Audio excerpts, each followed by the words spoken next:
আসসালামু আলাইকুম রহমতুল্লাহি বারাকাতুহু। সবার কি অবস্থা, ভালো আছেন? একটা নিউজ শুনিয়া বড় কষ্ট লাগে। আমরা কোন দেশে যে বাস করি, এত নির্লজ্জ মানুষ আমরা দেশ আর হইতে পারে না। এত ঘুষখোর আর এত নির্লজ্জ মানুষ আর কোনো দেশও আছে কিনা আমার জানা নেই। এত ঘুষখোরের বাচ্চা। ওই 2-3 দিন আগে যে আপনারা দেখছেন যে ঘূর্ণিঝড় রেমালয়ের পর মানুষের অবস্থা কি খারাপ হয়েছে। মানুষের ঘর বাড়ি নাই, ঘর দোয়ার নাই, টাকা পয়সা নাই, মানুষে খাইতে পারেন না, মানুষের রাস্তাঘাটে মানুষে থাকে, আশ্রয় কেন্দ্র থাকে, মানুষের অবস্থা বেহাল। এটা মাটির কোনো শেষ নাই, মানুষের অবস্থা খুব খারাপ লাগে দেখতে।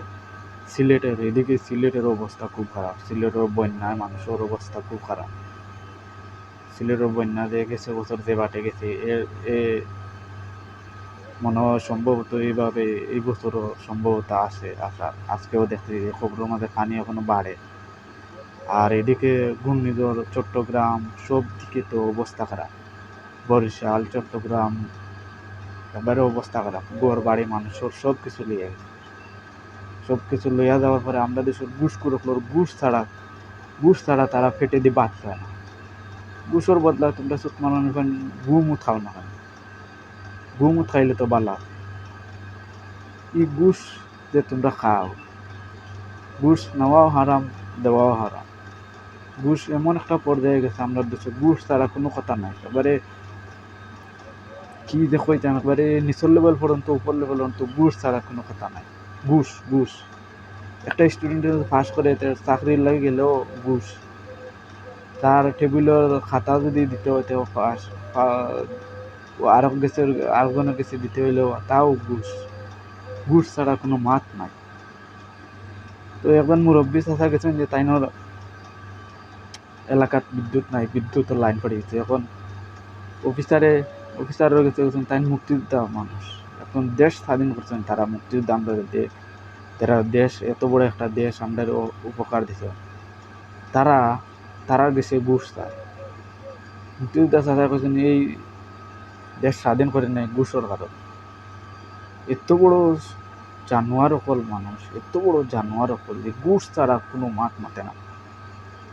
বাপরে বাপ, মানুষ কিতা হইছে, মানুষ শিক্ষিত হইয়া মানুষ বালা হয়, আর শিক্ষিত মানুষ হইয়া আমাদের দেশ ঘুষ ঘুষ আর লুটপাট আর দুর্নীতিবাজ ছাড়া কোনটা বুঝতে পারে না। তারা দেশটাকে স্বাধীন করছে মুক্তিযুদ্ধ হলে, তারা কত কষ্ট করে। এখন মুক্তিযুদ্ধ গেছে, তুই ঘুষ চাষ বেড়া, তুই মানুষ নি না আর কিছু, তোরা মানুষ না আর কিছু। তোরা চাকরি করস, করলে তোর এসির তলে বইয়া তোরার অফিসও কারেন্ট আছে, আর কারেন্ট দিয়া মানুষকে কি হয়রানি করাও, এটা কোনো শেষ নাই।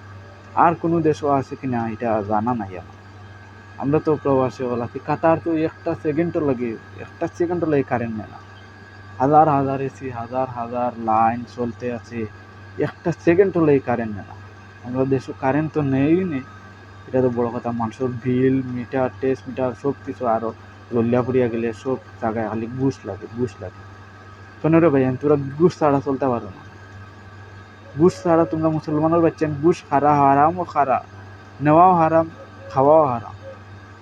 একবার ঘুষ দিয়ে খাইব, তার মা লগে 36 বার দিনা করলে ততক্ষণ গুণ হইব। একবার ঘুষ খাইলে তখন অপরাধ হয়। তারপরে ঘুষ খাওয়া বাদ দিত না, টাকা পয়সা লুটিয়া খাইয়া দেশটার ধ্বংস করে দিল। আর কেটা কথা, ঘুষ খাওয়া এখন বাদ দাও। ঘুষ খাওয়া বাদ দিয়া মানুষের উপকার করে। তোরারে সরকারি চাকরি করে, তোরারে সরকারি বেতন দেয় না, সরকারি বেতন দেয় না। আমরা টাকা দিতে তোমরা বেতন দেয়। তো ঘুষ খাওয়া বাদ দিতে পারো না। ঘুষ খাওয়া বাদ দিয়া বালা মানুষ শিক্ষিতর দাম থাকো।